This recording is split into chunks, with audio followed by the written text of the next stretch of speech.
Vallabha Girivaradari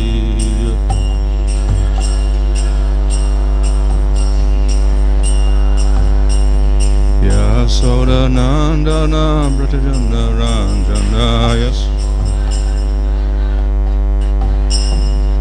Jamuna Tira Vanachari Jamuna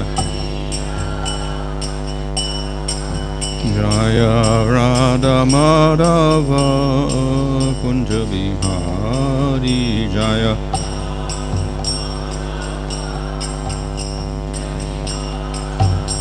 Hare Krishna Krishna Krishna Hare Hare Hare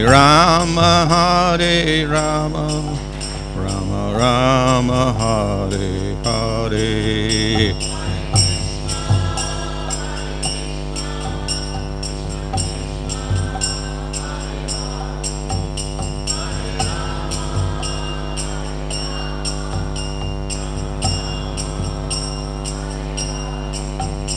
Jaya Prabhupada, Prabhupada, Prabhupada, Jaya Prabhupada, Jaya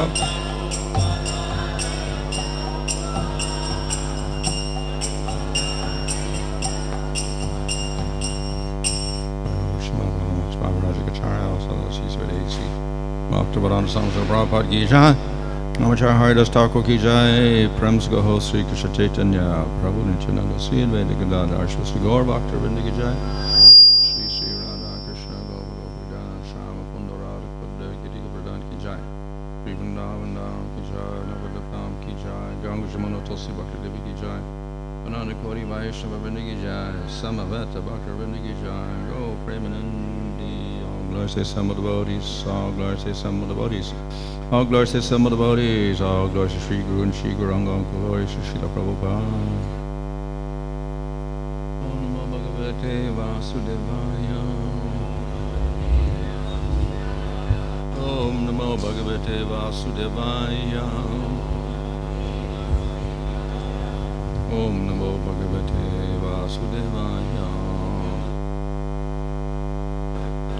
Om Vishnu Vadaya Krishna Prasthaya Bhutale Srimate Bhaktivedanta Swami Iti Namane Namaste Saraswata Deve Gauravani Prachadane Nirvashesha Shunyavadi Paspatadane Sri Krishna Chaitanya Prabhu Nityananda Sri Advaita Gadadhar Shivasadi Gaur Bhakta Vrinda Hare Krishna Krishna Krishna Hare Hare Hare Rama Rama Rama Hare Hare. Reading from Srimad Bhagavatam, Canto 11, Chapter 28, verse 42. Nahi tat kuśalādṛtyaṁ tad-āyāso apārthakaḥ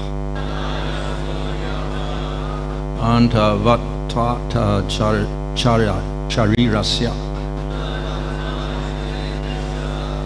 phalasya vanaspateḥ.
ādṛtyam, to be respected, tad-āyāso, āyāsaḥ, the endeavor, he, certainly, apārthakaḥ,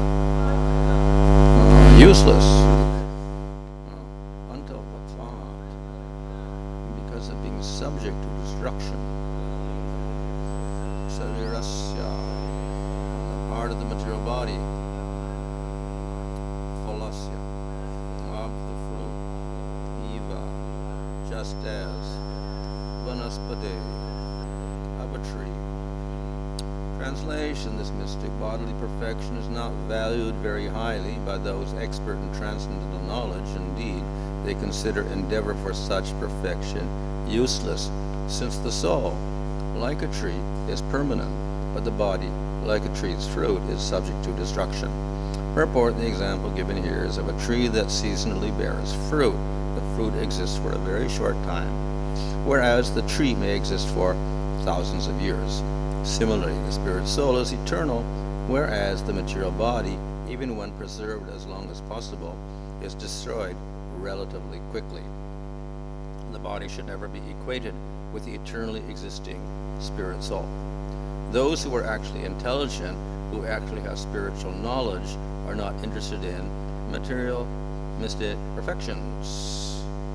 Text 43, although the physical body may be improved by various processes of yoga, an intelligent person who's dedicated his life to me does not place his faith in the prospect of perfecting his physical body through yoga, and in fact he gives up such procedures. Purport: a devotee of the Lord keeps his body fit by eating nourishing Krishna prasadam, by maintaining a clean and regulated life, free from unnecessary anxiety, and by chanting and dancing before the deity of the Lord. When a devotee is sick, he accepts medical treatment by normal methods, but beyond this, there's no need to absorb one's mind in the physical body in the name of so-called yoga practice. Ultimately, one must accept the destiny that is being ordained by the Lord. 44. The yogi who takes shelter of me remains free from hankering because he experiences the happiness of the soul within. Thus, while executing this process of yoga, he is never defeated by obstacles. Purport: according to Srila Sridhar Swami, the Supreme Lord has briefly described to Uddhava the essential wisdom of all the Upanishads, with the conclusion that pure devotional service to the Lord is the real means of ultimate liberation. In this regard, Srila Bhaktisiddhanta Saraswati Thakur emphasizes that although Hatha yogis and Raja yogis try to make progress along their prescribed paths, they confront obstacles and often fail to achieve their desired goals. However, one who surrenders to the Supreme Lord will certainly be victorious on his spiritual path home back to Godhead. Thus, in the purports of the humble servants of His Divine Grace A.C. Bhaktivedanta Swami Prabhupada, 11th Canto, 28th chapter, Srimad Bhagavatam, entitled Jnana Yoga. So, here the topic was the yoga siddhis. இங்கே யோக சித்திகளை பற்றி விளக்கப்பட்டுள்ளது. And some of them are concerned with prolonging the physical body. அதில் சில யோக சித்திகள் நீண்ட ஆயுளை கொண்டு வாழ்வதற்காக வழங்கப்பட்டுள்ளது. And some of the yogis become absorbed in such an endeavor. சில யோகிகள் அந்த முயற்சியில் தொடர்ச்சியாக ஈடுபடுகிறார்கள். So that is here criticized. இங்கே அது கண்டிக்கப்படுகிறது. And the example in this particular verse is comparing the fruit to the tree. இங்கே பழம் மற்றும் மரத்தின் உதாரணத்தை கொண்டு இது விளக்கப்படுகிறது. So relatively speaking, the fruit is temporary and the tree is permanent. பழம் தற்காலிகமானது, மரம் நிரந்தரமானது. Of course, we know ultimately the tree also dies. மரமும் ஒரு நாள் இறக்கக்கூடும் என்பது நமக்கு தெரியும். But there are some trees that have been living for 5,000 years even. ஆனால் சில மரங்கள் கிட்டத்தட்ட 5000 ஆண்டுகளாக வாழ்கின்றது. So the example is the same as the fruit is compared to the body, etc., and the soul is compared to the tree. இங்கே பழம் என்பது சரீரத்தோடு ஒப்பிடப்படுகிறது, ஆத்மா என்பது மரத்தோடு ஒப்பிடப்படுகிறது. Or of course we get the other example of the bird in the cage. வேறொரு உதாரணம் கூண்டில் இருக்கும் பறவை. So the body is like the cage and the bird is like the soul. உடல் கூண்டை போன்றது, ஆத்மா பறவையை போன்றது. So we should never confuse the two. நாம் இந்த இரண்டையும் குழப்பிக் கொள்ள கூடாது. However, if one becomes attracted to the yoga cities, then this is very possible, because the cities give you great material powers, you become attracted to those powers for the body, and then you lose sight of the real goal of yoga. ஆனால் யோக சித்திகள் பெற முயற்சிப்பவர்கள் வாழ்க்கையில் இந்த குழப்பம் வெகு எளிதாக ஏற்படும். அவர்களுக்கு இந்த உடல் சார்ந்த பல வகையான சித்திகள் கிடைத்துவிடும். அதன் பிறகு அவர்கள் இந்த வாழ்க்கையில் ஆத்மா மற்றும் உடலுக்கான வேறுபாட்டை அறியாமல் குழம்பக்கூடும். Of course, quite clearly at the beginning and end of his Yoga Sutras, Patanjali makes it clear that the goal is to realize Atma. இதை படிக்க ஆரம்பிக்கும் பொழுதே நம்முடைய இலக்கு ஆத்மாவை பற்றி உணர்வுதான் என்பது தெளிவாக விளக்கப்பட்டது. And he also warns that absorption or attraction to the cities is not encouraging for progress in yoga. யோக பயிற்சியில் முன்னேறும் ஆசைப்படும் ஒருவருக்கு சித்திகள் பெறுவதில் ஆசை இருந்தால் அவரால் அந்த முன்னேற்றத்தை அடைய முடியாது. But then we will see that very commonly those people who have dedicated themselves to yoga are also very attracted to these cities. ஆனால் இவ்வாறு யோக பயிற்சியில் தங்கள் வாழ்க்கையை அர்ப்பணித்துக் கொண்ட மக்கள் கூட வெகு எளிதாக சித்திகளால் கவரப்படுவதையும் நாம் பார்க்கிறோம். And many people are attracted to yogis because of these cities. பல மக்கள் யோகிகளினால் ஈர்க்கப்படுகிறார்கள். அதன் காரணம் அந்த யோகிகள் வைத்திருக்கும் சித்திகளே. So in other words, we can say this byproduct of the yoga process is quite bewildering for the yogis themselves and for other people. யோக பயிற்சியின் இந்த உபவிளைவு யோகிகள் மற்றும் மக்கள் இருவரையுமே திகைக்க வைக்கிறது. So as I said, Patanjali makes it clear that the goal of yoga is spiritual, as concerned with the Atma, not the physical body or the cities. Patanjali முனிவர் மிக தெளிவாக விளக்குகிறார், யோக பயிற்சியின் இலக்கு ஆத்மா தொடர்பானதுதான், அது உடல் சம்பந்தமானதோ சித்திகள் தொடர்புடையதோ அல்ல என்று. So at the end of this chapter, Krishna gives a very good solution to this problem of getting distracted from yoga. இவ்வாறு யோக பயிற்சி செய்பவர் கவனச்சிதறல் அடைவதற்கு மாற்றாக பகவான் கிருஷ்ணர் இந்த அத்தியாயத்தின் இறுதியில் ஒரு எளிமையான தீர்வை வழங்கியுள்ளார். So there are two ways of doing this. இதை செய்ய இரண்டு வழிகள் உண்டு. One is to do the yoga and simultaneously do bhakti. ஒன்று யோக பயிற்சி செய்யும் அதே சமயத்தில் பக்தி மார்க்கத்தையும் கடைபிடிப்பது. The other is to just do bhakti and give up the process of yoga. மற்றொன்று பக்தி மார்க்கத்தை மட்டும் கடைபிடித்து யோக பயிற்சியை கைவிடுவது. But in either case, one should not get distracted by the byproducts of the yoga process. எந்த விதத்திலும் ஒருவர் யோக வழிமுறையினால் கிடைக்கக்கூடிய உப விளைவுகளால் ஈர்க்கப்படக்கூடாது, கவனச்சிதற அடையக்கூடாது. So though he may do yoga, which will give you the siddhis, etc., if he is doing the process of bhakti very sincerely, then he is safeguarded from becoming attracted to these physical elements of yoga. ஒருவர் யோக பயிற்சி செய்து சித்திகளை பெற்றாலும் அவர் பக்தி மார்க்கத்தை தொடர்ச்சியாக கடைபிடித்துக் கொண்டிருந்தால் அந்த சித்திகளின் மேல் அதிக கவர்ச்சி அடையாமல் அந்த பக்தி மார்க்கமானது அந்த நபரை பாதுகாக்கும். So why is that so? Why does that happen? இது ஏன் நிகழ்கிறது? So by the practice of bhakti yoga, then he begins to directly experience an inner satisfaction. பக்தி யோகத்தை பயிற்சி செய்வதன் மூலமாக அந்த குறிப்பிட்ட நபர் உள்புறமாக ஒரு மன திருப்தியை உணர்கிறார். So at the end of this chapter, the last words is sukha anubhu. He experiences happiness within. இந்த அத்தியாயத்தின் கடைசி பதத்தில் சுக்கா அனுகு என்று குறிப்பிடப்படுகிறது. அத்தகைய நபர் தனக்குள்ளேயே ஒரு மகிழ்ச்சி அல்லது ஆனந்தத்தை அனுபவிக்கிறார். Now, the happiness from bhakti is not just the happiness of Atma, it's the happiness of the Atma in relation to Krishna. பக்தியினால் கிடைக்கப்படும் மகிழ்ச்சி ஆத்மாவின் மகிழ்ச்சி மட்டுமல்ல, அது ஆத்மா பகவானோடு தொடர்பில் இருக்கும் காரணத்தினால் ஏற்படும் மகிழ்ச்சியாகும். Now, the yogi also can get inner happiness by experiencing the happiness of Atma. ஒரு யோகி கூட ஆத்மாவின் மகிழ்ச்சியை உணர்ந்து உட்புறமாக மகிழ்ச்சியை அனுபவிக்க முடியும். But that's the end of a long process of going through the astangas, the 8 stages to get to samadhi. ஆனால் அந்த நிலையை அடைய அவர் வெகு நீண்ட வழிமுறையாகிய அஷ்டாங்க யோகத்தில் இருக்கக்கூடிய 8 நிலைகளை கடந்து சென்றிருக்க வேண்டும். And before experiencing the happiness of Atma, then you may get sidetracked by the happiness of siddhis. அவ்வாறு ஆத்மாவின் ஆனந்தத்தை உணர்வதற்கு முன்னாலேயே அத்தகைய யோகியானவர் சித்திகளினால் ஈர்க்கப்பட்டு அதில் பேரானந்தத்தை அனுபவிக்கலாம்.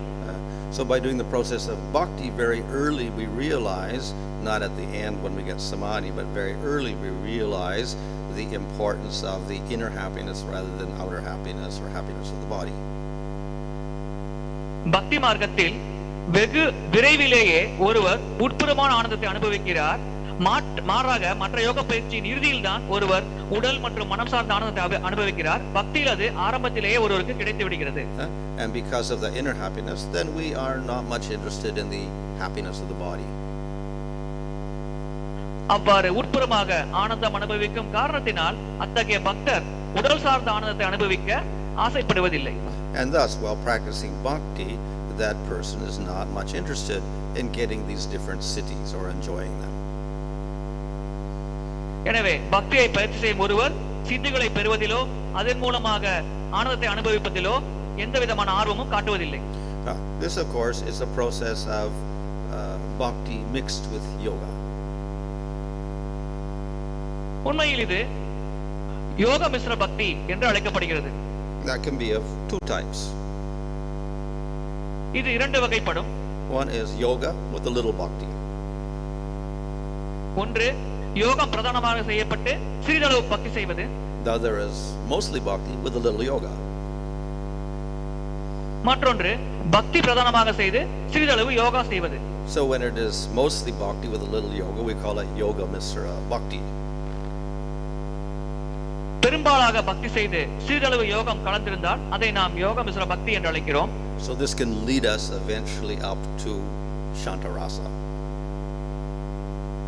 இது படிப்படியாக ஒருவர் சாந்தரசத்தை அடைவதற்கு உதவியாக இருக்கும். So with the yoga process we recognize Paramatma.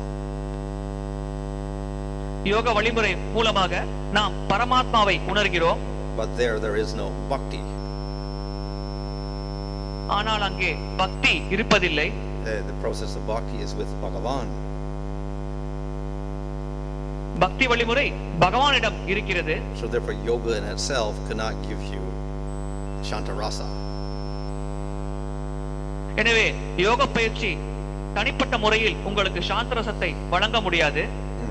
Now the bhakti with a little yoga can definitely give you rasa, but because it's affected by the yoga with an idea of paramatma and aishvarya, etc., then you end up with charīrasya. பக்தி சிறிதளவு யோகத்தோடு கலந்து செய்யப்படும் பொழுது உங்களுக்கு ரசமானது வழங்கப்படும். ஆனால் அங்கே கலப்பட பக்தி இருக்கும் காரணத்தினால் உங்களுக்கு அதிகபட்சம் சாந்தரசம் மட்டுமே கிடைக்கும். So the alternative is to mostly yoga with a little bhakti. இது போன்றவர்கள் பிரதானமாக யோக வழிமுறையை கடைபிடித்து சிறிதளவு பக்தி செய்வார்கள். So by this process, at least you can realize Paramatma and you can also get liberation. இந்த வழி மூலமாக ஒருவர் பரமாத்மாவை உணர முடியும், அதே சமயத்தில் முக்தியும் பெற முடியும். But generally such yogis do not get attracted to the Bhagavan aspect, so therefore they don't get Vaikuntha or rasa. பொதுவாக அது போன்ற யோகிகள் பகவான் என்ற தளத்தில் கிருஷ்ணரை உணராத காரணத்தினால் அவர்கள் வைகுண்ட லோகத்தையோ அல்லது பகவானோட உறவாடும் வழிமுறையையோ பெறுவதில்லை. If they do yoga with zero bhakti, then they don't even get liberation. ஒருவர் பக்தி சிறிதளவு கூட இல்லாமல் யோக பயிற்சி மட்டும் செய்தால் அவர்களுக்கு முக்தி கூட கிடைக்காது. But they can get yoga siddhis. ஆனால் அவர்களுக்கு யோக சித்திகள் கிடைக்கும். So, and then we have the third alternative of bhakti with no yoga at all.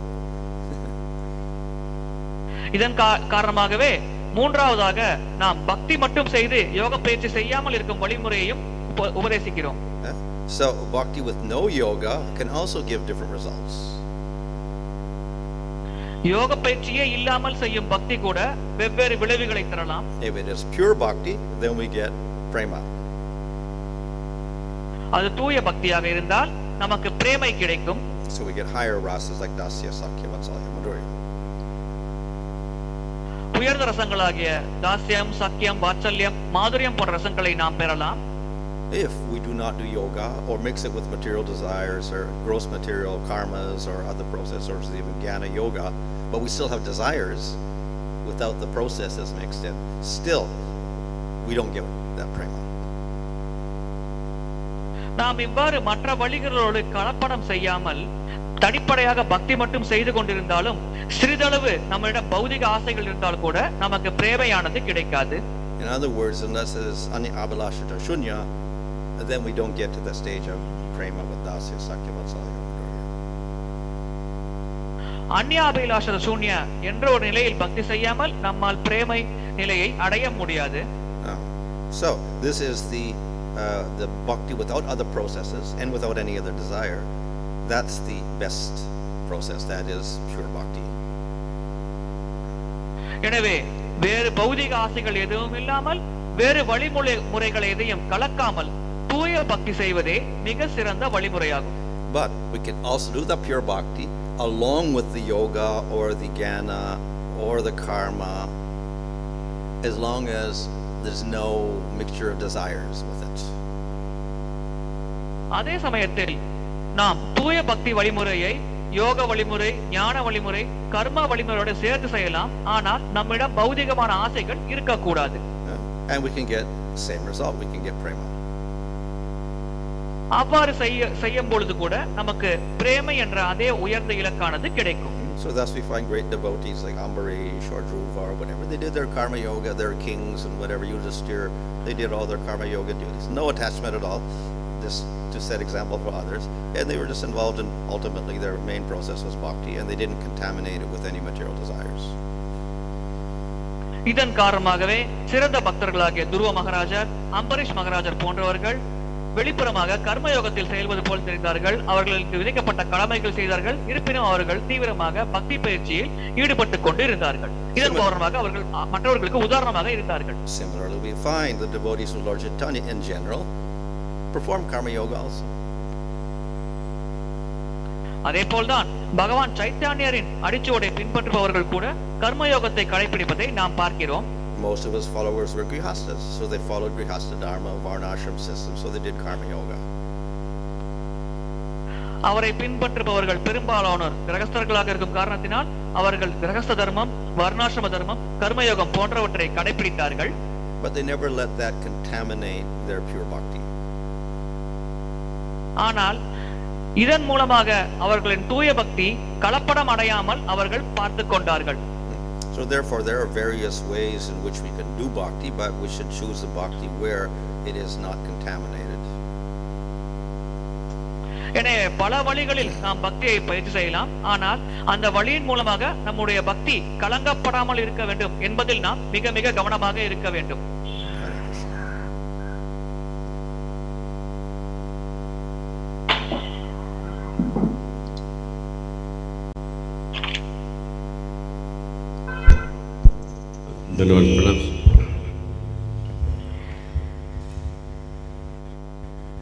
Pranams Guru Maharaj. I am grateful to you for having imparted a detailed knowledge about yoga and the different systems of the results what we get from it. Guru Maharaj, my doubt is that you were telling that a yogi can get peace of mind. even without adding up bhakti in it. And at the same time, he said that if there is a little bit of bhakti, then he can go into the state of shantarasa. And is No, it? he gets liberation. And then what state he goes to shantarasa? If he does mostly bhakti with a little yoga. Most of the bhakti and little yoga. So, okay, Guru. The next doubt for me is that liberation a must for all the types of rasas to be experienced? A must for? Or அனைத்து experiencing, வகையான ரசங்களையும் or அனைத்து experiencing வகையான all, ரசங்களையும் அனுபவிக்க 1 minute, Prabhuji. For experiencing all types of rasas, is liberation a Is must? liberation a must? அனைத்து வகையான ரசங்களையும் அனுபவிக்க முக்தியானது அத்தியாவசியமானதா? So liberation is a byproduct in the sense that you are not affected by the gunas, but liberation is as emerging Brahman that is rejected and is opposite of rasa. முக்தி என்பது ஒரு உப விளைவாகும். அதன் மூலம் நம் குணங்களின் கலவையிலிருந்து தப்பிக்கலாம். உண்மையில் முக்தி என்பது நிராகரிக்கப்படுகிறது, ஏனென்றால் அது ரசங்களுக்கு எதிர்மறை தன்மைகளை கொண்டுள்ளது. So in other words, all the devotees in the spiritual world are free of the gunas, free of maya, etc. So they're liberated in that sense, but they're not liberated in the sense of merging in Brahman. வேறு விதமாக கூற வேண்டுமென்றால் ஆன்மீக உலகத்தில் இருக்கும் ஜீவாத்மாக்கள் அனைவரும் முக்குணங்களின் தாக்கத்திலிருந்து விடுபட்டுள்ளார்கள். எனவே இந்த விதமாக அவர்கள் முக்தியடைந்துள்ளார்கள், அருவ பிரம்மஜோதியில் முக்தியடைந்துள்ளார்கள் என்ற கண்ணோட்டத்தில் அவர்களை நாம் பார்க்க கூடாது. And you were talking about devotees in Karma Kanda getting the liberated and devotion also. So you were citing the example of Chaitanya Mahaprabhu's followers who were in the Grihastha ashram and doing devotional service for the liberated state they are doing. Does it mean that the devotees who are on earth also can get in the state of liberation by doing pure devotional service? Or what state they will go into, that question? Of what? Getting liberated Liberated in what? Merge in Brahman? from the material entanglements. How they do that? Devotees. Devotees. Chaitanya Mahaprabhu பின்பற்றுவோர் கூட முக்தி அடைந்த நிலையில் இருக்கிறார்கள் என்று கூறினீர்கள். எனவே பக்தர்கள் எவ்விதமான ஒரு நிலையை அடைவார்கள்? If they do pure bhakti, they get prema. அவர்கள் தூய பக்தி செய்தால் அவர்களுக்கு பிரேமையானது கிடைக்கும். If they do pure bhakti and they participate in varnashram system, etc., but they have no material attachment to it at all, they still get prema. அவர்கள் தூய பக்தி செய்து வர்ணாசிரம முறையை கடைபிடித்து அதன் விளைவுகளில் பற்றில்லாமல் இருந்தால் கூட அவர்களுக்கு பிரேமையானது கிடைக்கும். But if they do that karma yoga and they have some material attachments involved, they will get less result. ஆனால் அவர்கள் கர்மயோகம் செய்து அதன் விளைவுகளின் மேல் பற்று கொண்டிருந்தால் அவர்களுக்கு இதைவிட தாழ்வான நிலைதான் கிடைக்கும். And if the karma yoga and the material desires become very prominent and the bhakti very little, then they can get svargaloka or brahmaloka or something like that. கர்மயோகம் மற்றும் வர்ணாசிரம முறை பிரதானமாக இருந்து மிக மிக குறைவான அளவு பக்தி இருந்தால் அது போன்ற நபர்களுக்கு சொர்க்கலோகம் அல்லது பிரம்மலோகம் கிடைக்கும். You were giving the examples of Rajarishis like Ambarish and others and Chaitanya Mahaprabhu's associates also in the state. They are considered to be doing karma yoga or bhakti yoga. They're doing both. Ambareesh மகாராஜர் போன்ற ராஜரிஷிகள் கர்மயோகம் செய்தார்களா அல்லது பக்தி யோகம் செய்தார்களா? They're doing both, but they don't have any material goal with the karma yoga, and their goal is prema with the bhakti. So they have no attachment to that karma yoga. அவர்கள் இரண்டையுமே செய்தார்கள், ஆனால் அவர்களுக்கு கர்மயோகத்தினால் கிடைக்கும் விளைவுகள் மேல் பற்று இல்லை. மாறாக அவர்கள் பிரதானமாக பக்தி மார்க்கத்தையே மனதில் வைத்து கடைபிடித்துக் கொண்டிருந்தார்கள். Thank you very much.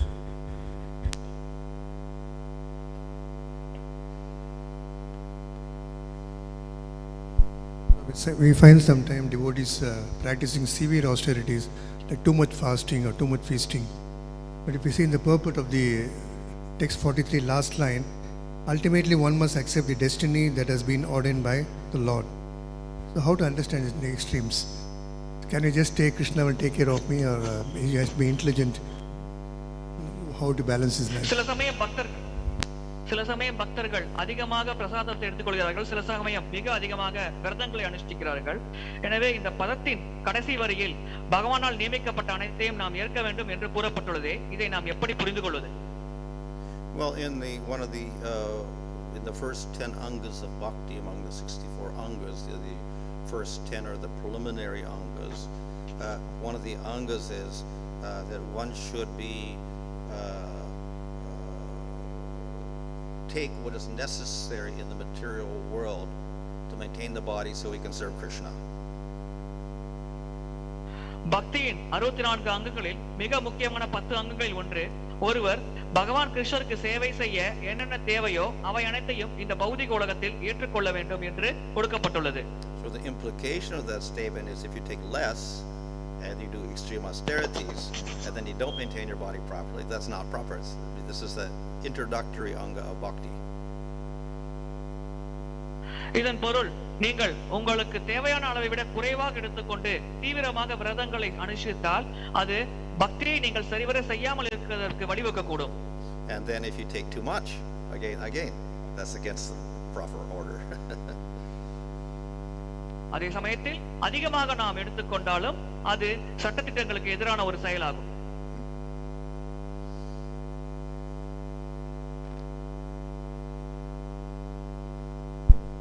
In the case of Yoga Mishra Bhaktas, they are predominantly doing bhakti, but how to appreciate they still have an attraction for yoga, Maharaj? யோக மிஸ்ர பக்தர்கள் பிரதானமாக பக்தி மார்க்கத்தை கடைபிடிக்கிறார்கள், இருப்பினும் அவர்கள் யோக மார்க்கத்தின் மேல் ஈர்ப்பு கொண்டிருக்கிறார்களே, இதை நாம் எப்படி பாராட்டுவது? So if there is an attachment there, then the attachment may be due to cities, maybe due to liberation or whatever. அவர்கள் சித்திகள் கிடைப்பதனாலோ அல்லது முக்தி கிடைப்பதனாலோ அது போன்ற ஒரு ஈர்ப்பை யோக மார்க்கத்தின் மேல் வைத்திருக்கலாம். So then that yoga has desires in it. It's not anta-vattvāt. So you don't get that prema. You may get charīrasya or anta-vattvāt or something as a result. எனவே அந்த யோகமானது தன்னுள் பௌதிக ஆசைகளை உள்ளடக்கியது. எனவே இது அந்நியாபிலாஷ சூன்யம் அல்ல. எனவே அத்தகைய நபருக்கு சாந்தரசமானது கிடைக்கலாம். But if you were to do that yoga, a little bit of yoga, with no attachment at all to anything, no material desires, just as with the karma yoga, as the kuśalādṛtyaṁ, then you could just get prema of any sort. ஆனால் அந்த யோக முறையின் விளைவுகளின் மேல் பற்று கொள்ளாமல் சிறிதளவு யோகம் செய்து பிரதானமாக பக்தியை செய்தால் அவர்கள் பிரேமை என்ற இலக்கை கூட அடையலாம். The same with the jnani. If he did parts of jnana, study the Upanishads and whatever, did some fasting according to the rules of jnana, etc., but he was not attached at all to the concept of impersonal liberation, then again he could get prema. இதே போல்தான் ஒரு ஞானியானவரும் ஞான மார்க்கத்தின் அங்கங்களை கடைபிடித்து அதன் விளைவான அரூபரமனை அடைவது என்பதில் பற்று கொள்ளாமல் பிரதானமாக பக்தி மார்க்கத்தை கடைபிடித்தால் அவரும் பிரேமை என்ற இலக்கை அடையலாம். Of course, the question may arise, why do those processes at all if you're only attracted to bhakti? இங்கே ஒருவர் வினா எழுப்பலாம், ஏன் இது போன்ற மார்க்கங்களை கடைபிடிக்க வேண்டும், பக்தியை கடைபிடித்தால் மட்டுமே போதுமே என்று. In the case of karma yoga and varnashram, etc., if one is not completely renounced, then one has to get married. If one gets married, one have to follow some rules and regulations, so that the karma yoga system is an appropriate set of rules to follow. So therefore, in general, in India, those who were born in India, they would follow those varnashram system rules and be a grihasta and then do bhakti. பொதுவாக கர்ம யோகமானது வர்ணாசிரம தர்மத்தை கடைபிடிப்பவர்களுக்காக கொடுக்கப்பட்டுள்ளது. எனவே India போன்ற நாட்டில் அந்த காலத்தில் கர்மயோகத்தை கடைபிடிப்பவர்கள் அதிகமாக இருப்பது ஏனென்றால் அப்பொழுது வர்ணாசிரமானது பிரதானமாக கடைபிடிக்கப்பட்டு வந்தது. As for jnana and yoga, they may have started out as jnanis and yogis, and therefore to some extent they were just following a tradition.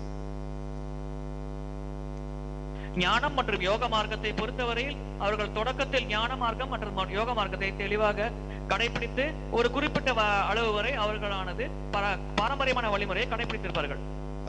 For instance, in Puri, the Lord Chaitanya had 10 sannyasis around him. If you look at their names, most came from a Mayavadi background, it looks like. They were Puris or Tirthas or whatever like that. பூரியில் பகவான் சைத்தன்யை சுற்றி 10 சன்னியாசிகள் இருந்தார்கள். அவர்கள் பெயர்களை பார்த்தால் நாம் புரிந்து கொள்ளலாம் அவர்கள் பெரும்பாலானோர் மாயாவாத பின்னணியில் இருந்து வந்தார்கள் என்று. So they maintained some of the rules of jnana and sannyasi like that, but they're not really attached to it. They're just devotees of Lord Chaitanya ultimately. எனவே அவர்கள் வாழ்க்கையில் ஞான மார்க்கம் மற்றும் சந்நியாச மார்க்கத்தின் சில விதிகளை கடைபிடிக்கலாம், ஆனால் அதன் மீது அவர்கள் பற்று கொள்ளாமல் இருந்தார்கள். அவர்கள் பகவான் சைத்தன்யரின் கட்டளைகளை கடைபிடித்துக் கொண்டிருந்தார்கள். But in the case of like Yudhishthira Maharaj, Ambarish Maharaj, okay, we see they are following Karma Yoga to set the example, but their goal was the prema. But is it possible? See, there are Kshatriya, like a king. There are king, because the king cannot give up everything and go to the forest and take up fully this, this devotional life, because someone has to take care of this kingdom. So they are working as a king, but internally they are cultivating the devotion for the Lord. So same principle can be applied in Kali Yuga, like how in Kali Yuga, like among the for the devotees. Same principle for the devotees can be applied what they are following. Ambarish, Yudhishthira Maharaj, because Yudhishthira Maharaj also at the end, Panchavanda gave up the kingdom and everything.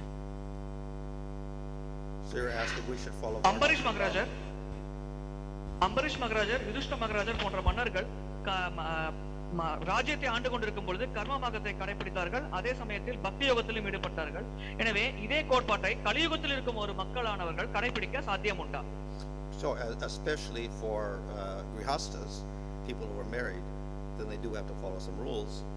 So then what rules to follow? கிரகஸ்தர்கள், திருமணம் செய்து கொண்டு வாழ்பவர்கள் பக்தி மார்க்கத்தில் ஈடுபடும் பொழுது சில விதிகளை கடைபிடிக்க வேண்டும்.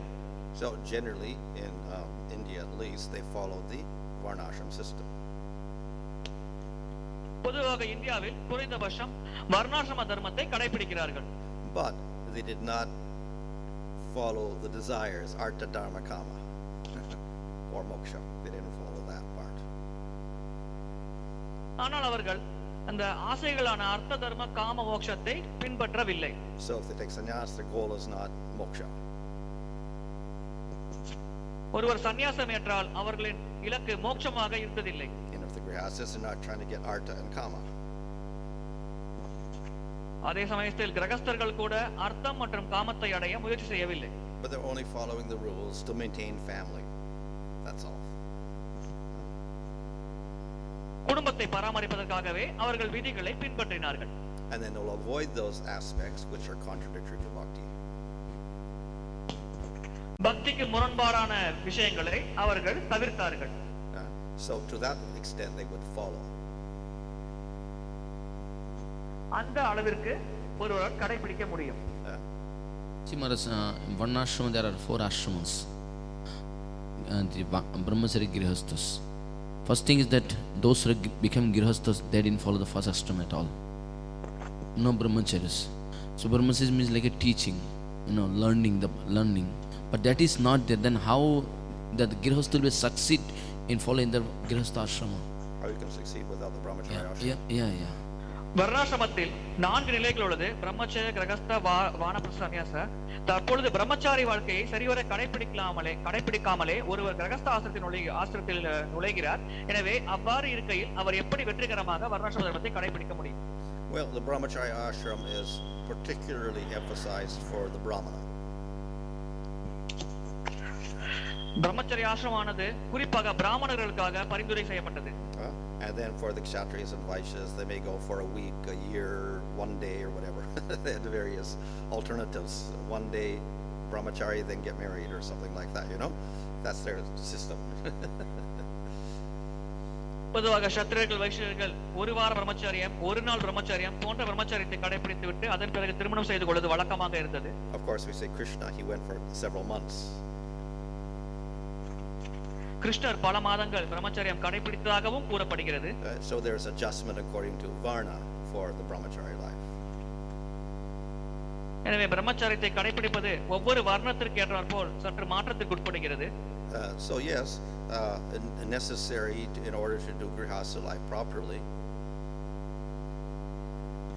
உண்மையில் கிரகஸ்த வாழ்க்கையை சரிவர வாழ்வதற்கு பிரம்மச்சரிய ஆசிரமத்தை கடைபிடிப்பது அத்தியாவசியம்தான். But then we'll see that ultimately it's the brahmanas who carry out the ideal grihastha life, and the kshatriyas got more leeway, and the vaishyas got more leeway, less rules to follow. இறுதியில் பிராமணர்கள் மட்டுமே கிரகஸ்த வாழ்க்கையை சரிவர வாழ்கிறார்கள். சத்திரியர்களும் வைஷ்யர்களும் அந்த பாதையிலிருந்து விலகி செல்வதையும் நம்மால் பார்க்க முடிகிறது. However, when we do bhakti, then such rules are no longer so valid. இருப்பினும் நாம் பக்தி மார்க்கத்தில் ஈடுபட்டால் அது போன்ற விதிகள் அவ்வளவு முக்கியமானதாக கருதப்பட தேவையில்லை. So that the institution of varnashram for devotees is somewhat different from regular varnashram, and it really has to be adjusted in many ways. பக்தர்களுக்கான வர்ணாசிரம தர்மமானது வழக்கமாக கடைபிடிக்கும் வர்ணாசிரம தர்மத்திலிருந்து மாறுபட்டதாகும். பல வகைகளில் அது பக்தர்களுக்கு ஏற்ப வளைந்து கொடுக்கக்கூடிய தன்மை உடையதாக இருக்கிறது. Furthermore, we cannot think of the devotee in terms of his varna. மேலும் பக்தரை வர்ணத்தின் அடிப்படையில் நாம் பார்க்க கூடாது. So then the whole question comes is, what type of varnashram are we following? If we follow it. அவ்வாறு பார்த்தால் நீங்கள் எந்த வர்ணத்தை கடைபிடிக்கிறீர்கள் என்ற வினாவானது எழக்கூடும். It is quite different from the normal varnashram system. எனவே பக்தர்கள் கடைபிடிக்கும் வர்ணாசிரம தர்மம் வழக்கமான வர்ணாசிரம தர்மத்திலிருந்து சற்று மாறுபட்டது. For instance, we will condemn the varna by birth. உதாரணத்திற்கு பிறப்பின் அடிப்படையில் உருவாக்கப்பட்ட வர்ணத்தை நாம் கண்டிக்கிறோம். But if there's no varna by birth, then occupation could be anything for anybody. அதே சமயத்தில் ஒருவர் எந்த வேலை வேண்டுமானாலும் செய்யலாம், அவர் எந்த வர்ணத்தில் வேண்டுமானாலும் இருக்கலாம். Whereas in the other system it wasn't. You're more or less fixed from birth what you're going to do. If you're kshatriya, then you do kshatriya work. If you're vaishya, you do vaishya work. If you're brahmana, you do brahmana work, and they would just do it. ஆனால் வேறு மார்க்கங்களில் அவர் பிறப்பின் அடிப்படையில் செயல்பாடுகள் செய்கிறார்கள். சத்திரியராக பிறந்தால் மன்னராக இருக்கிறார், வைஷ்யராக இருந்தால் தொழில் செய்கிறார், அது போல. And there was advantage because then the family had that experience and they could train the child up from childhood to do it, and it was natural for him to follow that occupation. அவர்களுக்கு இது சாதகமாக இருந்தது. அந்த குறிப்பிட்ட வழிமுறையை அந்த குறிப்பிட்ட குடும்பம் கடைபிடித்தது. அதன் பிறகு அவர்களின் வாரிசானது அதே வழிமுறையை கடைபிடிக்க பயிற்சி அளிக்கப்பட்டது. But if we have varnas completely detached from that birth and tradition, then, as I said, the children go any which direction, completely independent of the parents. So their education has to be completely separate from that of the parents. ஆனால் அது போன்ற ஒரு வழிமுறையில் அந்த குழந்தையின் எதிர்காலம் அந்த பெற்றோர்கள் ஏற்கனவே தீர்மானிக்கப்பட்டது. அது என்ன கல்வி கற்க வேண்டும், அது எது போன்ற வேலை செய்ய வேண்டும் என்பது முன்பே தீர்மானிக்கப்படுகிறது. And then one sense they're following, they may be following different varnas or whatever, different ashramas, etc. So everybody in the family is all different modes. இது போன்ற ஒரு விஷயத்தில் ஒரே குடும்பத்தில் ஒவ்வொருவரும் வெவ்வேறு குணத்தில் இருக்கும் காரணத்தினால் வெவ்வேறு மார்க்கங்களை கடைபிடிக்கும் அபாயம் உள்ளது. So then how you continue a family tradition at all? The only thing is the bhakti. எனவே ஒரு குடும்ப பாரம்பரியத்தை கடைபிடிக்க வேண்டுமானால் அதற்கு பக்தி மார்க்கமே சிறந்த வழியாக இருக்கிறது. And then everybody has to find their own occupation or whatever like that and get their own education. So it's more or less like modern world independence. Everybody's independently pursuing their own career and education. இது கிட்டத்தட்ட நவீன யுகத்தில் காணப்படும் உலகத்தோடு ஒப்பிடப்படலாம். இப்பொழுது கூட அனைவரும் தங்களுடைய இச்சைக்கேற்ப கல்வியை பெறுகிறார்கள், இச்சைக்கேற்ப வேலை செய்கிறார்கள். So there tends to be quite a different type of family evolving from such a mode. எனவே அது போன்ற ஒரு தர்மத்தை கடைபிடிக்கும் பொழுது குடும்ப அமைப்பானது சற்று மாறுபட்ட கண்ணோட்டத்தோடு பார்க்கப்படுகிறது. In the case of Rishabha, we see he had 100 sons. Among the 100 sons, not that all became Kshatriya. Yeah. Some became like a Navayogandhara, some became Brahmana, some became Kshatriya also. Yeah. So, but see, Rishabha, he is not in Kali Yuga. He was maybe Tratayodhva or Satyuga time. That time itself, there is a choice of this different persons that choosing different activities. But what about the right now? Because see, right now, not that Rishi's son is becoming Rishis. That is not there anymore because it's depend on the person's inclination also. Yeah. ரிஷபதேவருக்கு 100 மகன்கள் இருந்தார்கள். அவர்கள் அனைவரும் சத்திரியராக ஆகவில்லை. ஒரு சிலர் சத்திரியரானார்கள், ஒரு சிலர் வைஷ்யர்கள் போன்ற பல மார்க்கங்களை ஏற்றார்கள். அவர் சத்தியுக காலத்தில் பிறந்தவர். அவருக்கே அந்த நிலை என்றால் தற்பொழுது கலியுகத்தில் ஒவ்வொருவரும் தங்கள் இச்சைக்கேற்ப வெவ்வேறு வேலைகளை தொழில்களை தேர்ந்தெடுக்கிறார்களே, இதை நாம் எப்படி பார்ப்பது? So no problem in taking the varna according to one's qualities. ஒருவருடைய குணத்திற்கு ஏற்றாற்போல் வர்ணத்தை ஏற்பது எந்த தவறும் இல்லை. But to some extent also we have to accept the fact that the mother and father determine the qualities of the child. So some birth qualities are there. ஆனால் ஒரு குறிப்பிட்ட அளவிற்கு அந்த குழந்தையின் தந்தையும் தாயும் அந்த குழந்தையின் குணத்தை உருவாக்குவதில் தாக்கத்தை ஏற்படுத்துகிறார்கள் என்ற ஒரு கருத்தையும் நாம் கருத்தில் கொள்ள வேண்டும். But we also have to accept that the childhood and the training and the education is very important.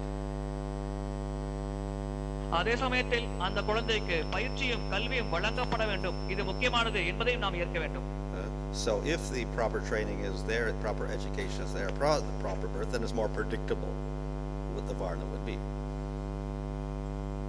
அந்த குழந்தைக்கு சரியான கல்வி, சரியான பயிற்சி அளிக்கப்பட்டு அது வளர்க்கப்பட்டால் அது எந்த வகையான வர்ணத்தை பின்பற்றும் என்பதை நம்மால் கணித்து கூற இயலும்.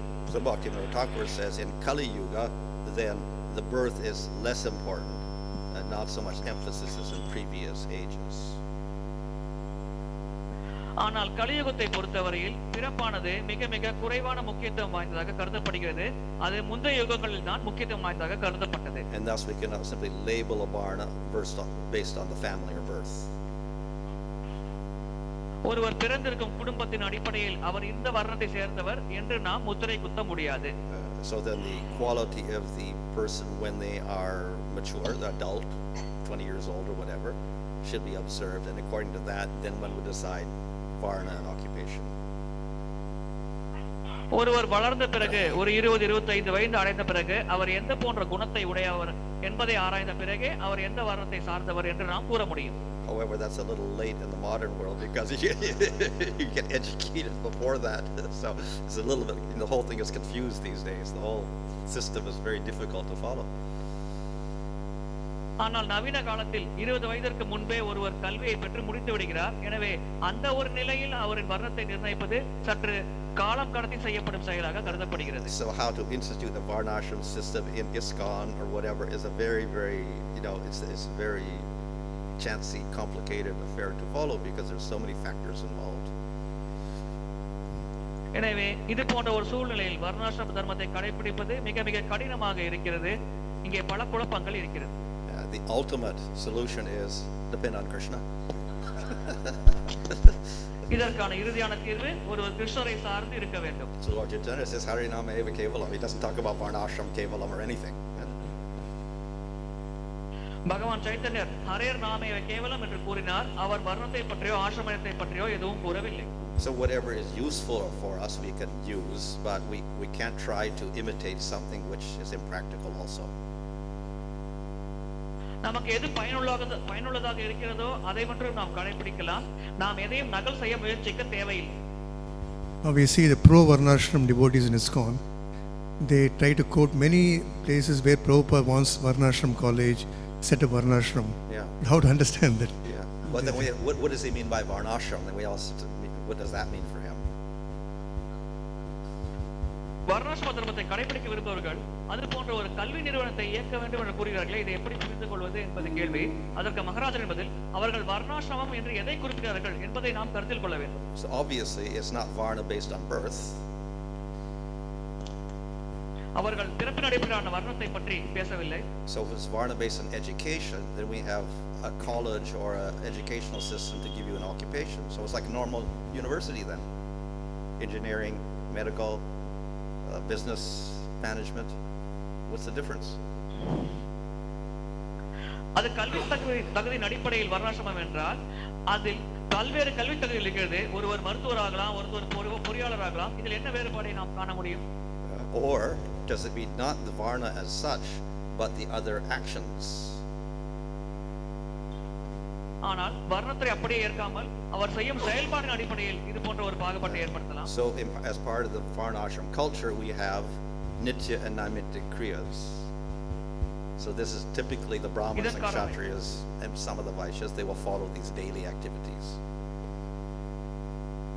இதன் காரணமாகவே வர்ணாசிரம தர்மத்தின் அங்கமாக நித்திய நைநித்திய கர்மம் என்று அழைக்கப்படுகிறது என்பது வழங்கப்படுகிறது.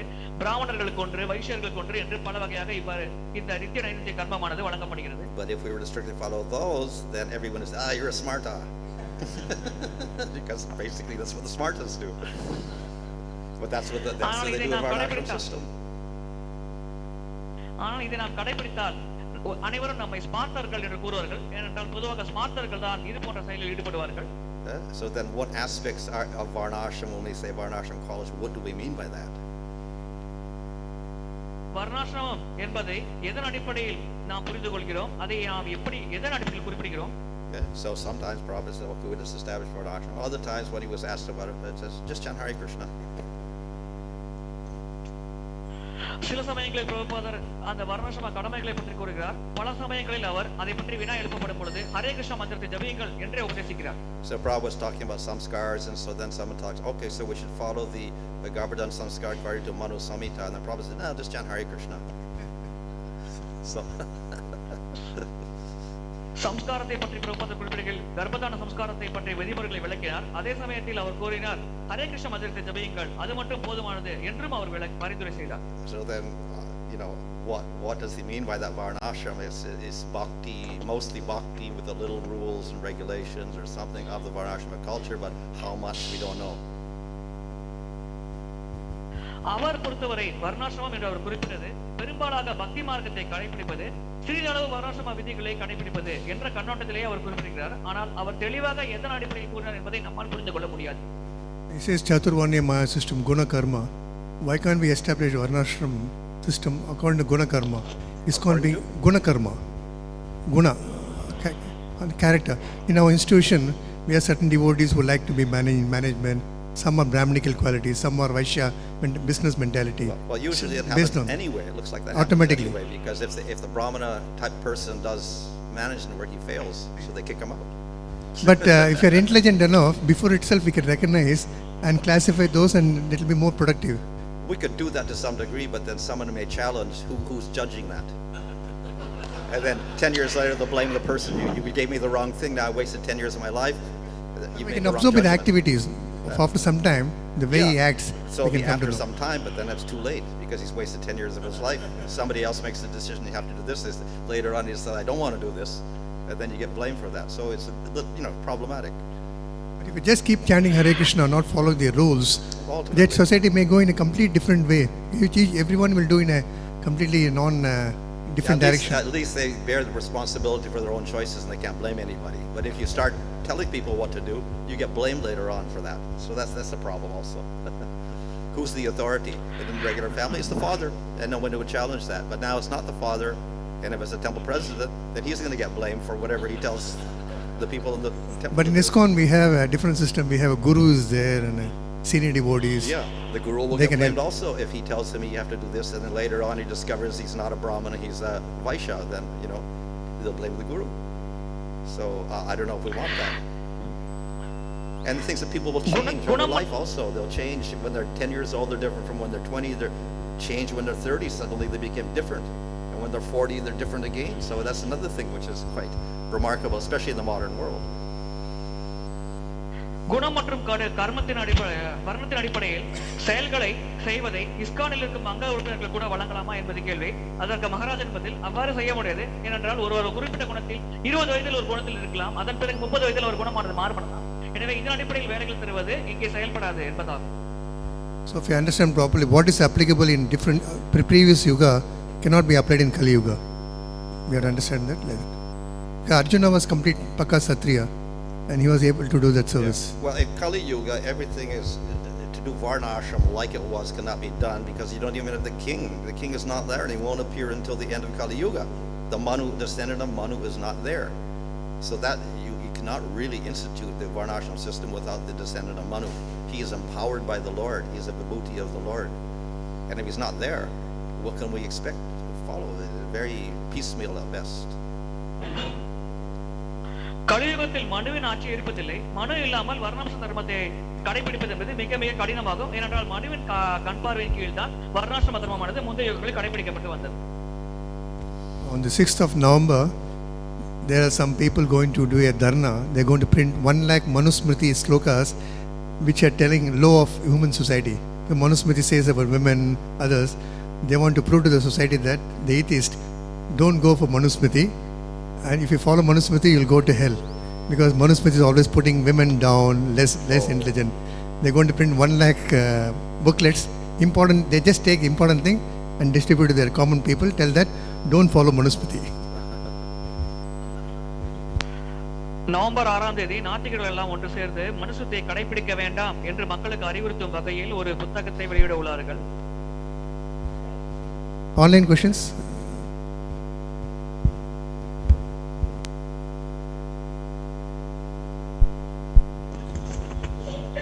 Hare Krishna Maharaj. The first question is from Ruparani Devi Dati Mataji.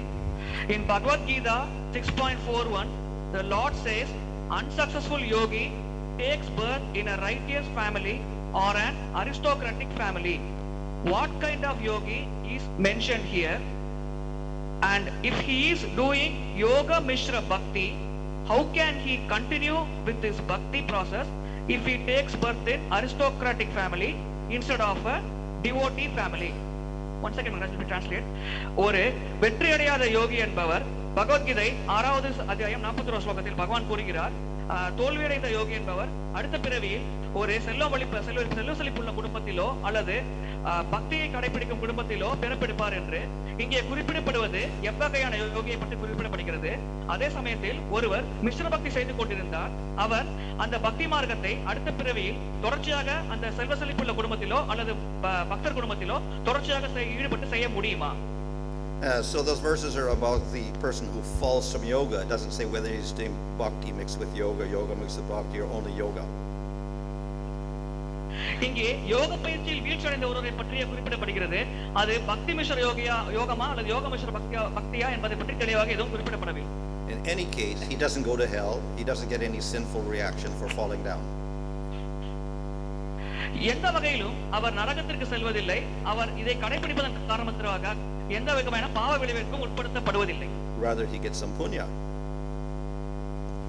மாறாக அவர்களுக்கு சில புண்ணியமானது கிடைக்கிறது. Well, then the third alternative is he gets born in the family of yogis. So there he can practice yoga. மூன்றாவதாக அவர் யோகிகள் குடும்பத்தில் பிறவி எடுக்கும் சந்தர்ப்பமானது வழங்கப்படுகிறது. அதன் மூலம் அவர் யோக பயிற்சியை தொடர்ச்சியாக மேற்கொள்ளலாம். I beg forgiveness to the online devotees due to time constraints. We are closing now. Hare Krishna.